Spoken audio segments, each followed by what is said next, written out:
ఇక్కడ సుబ్రహ్మణ్యేశ్వర స్వామి ఉన్నాడు, మార్కండేయ స్వామి ఉన్నారు.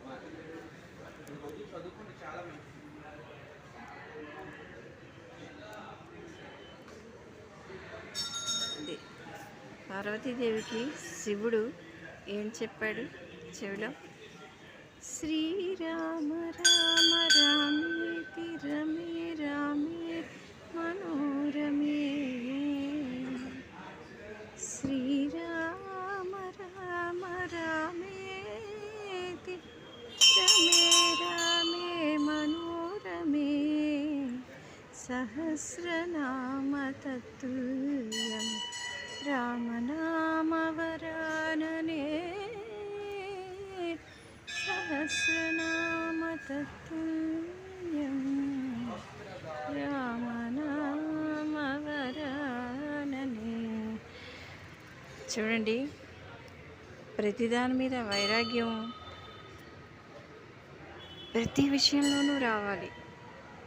ఇవాళ కొంచెం అన్నమే ఉంది, దేవుడు కొంచెం ఇవాళ తగ్గించి తినమన్నాడంటే ఆరోగ్యాన్ని ఎక్కువ ఇస్తాడు అనుకోవాలి. ఈ నెంబర్లు నోట్ చేసుకుంటూ ప్రదక్షిణాలు చేస్తారు. నేను మొదట్లో ఒకసారి ఇదివరకు అలా చేశాక అనిపించింది, నాకు దృష్టి అంతా నెంబర్లు వేసుకోవడం మీదే అనిపించింది. తర్వాత కొద్ది రోజులు పువ్వులు పట్టుకెళ్ళాడు అలా, కానీ దృష్టి అంతా వాటి మీదే ఉంటుంది. అయిపోయే లేదా, ఇంకా ఎన్ని ఉన్నాయి, ఇంకో 4 ఉన్నాయి, అయిపోతుంది, ఇలా వీటి మీద ఉంటుంది. అలా కాకుండా భగవంతుడు మనల్ని చూస్తున్నాడంటే ఎన్ని కావాలో ఆయనే చేయించుకుంటాడు. అందుకని అవి చేసేటప్పుడు నాకు చాలా సిల్లీగా అనిపించింది అది. అందుకని నేను ఇప్పుడు మానేశాను, అలా చేయను. చేసేవాళ్ళకు కూడా పాపం నేనేం చెప్పను, కానీ అసలు ఆలోచించుకోవాలి కదా ఎవరికి వాళ్ళు. ఇప్పుడు ఇంకొకళ్ళు డాక్టరు నువ్వు ఇది తినాలి, నీ కోసం నువ్వు ఈ పథ్యం చెయ్యాలి, ఇది మానేయాలి అని చెప్తూ ఉంటారు. అది నీ కోసం కదా. అలాగే భగవంతుడు కూడా మనకి ఆలోచన ఇచ్చింది, నీ కోసం నువ్వు ఏం చెయ్యాలి, నువ్వు ఆత్మజ్ఞానం తెలుసుకోవడానికి ఏం చెయ్యాలి, ఇదే కదా కావాల్సింది. అందుకని మనం ఏం చేస్తున్నాం, సబబేనా, ఇది నిజంగా భగవంతుడు మెచ్చేదేనా అని ఒక్క సెకండ్ ఆలోచిస్తే ఈ ప్రదక్షిణాల రష్లు తగ్గిపోతాయి. తర్వాత ఈ బస్సుల్లో రష్లు, కొన్ని క్షేత్రాలకి కాలినడకన 100 మైళ్ళ నుంచి వచ్చేస్తున్నారు. ఒక సమస్య అయ్యిందనుకోండి, ఒక కోరిక తీరాక ఇంకో కోరిక కోసం మళ్ళీ అక్కడికే వస్తారు ఖచ్చితంగా. అంచేత కానీ భగవంతుడిని నమ్మి వెళ్ళామంటే మనకేం కావాలి, మనల్ని పుష్టించిన ఆయనకి మనకేం కావాలో తెలియదా?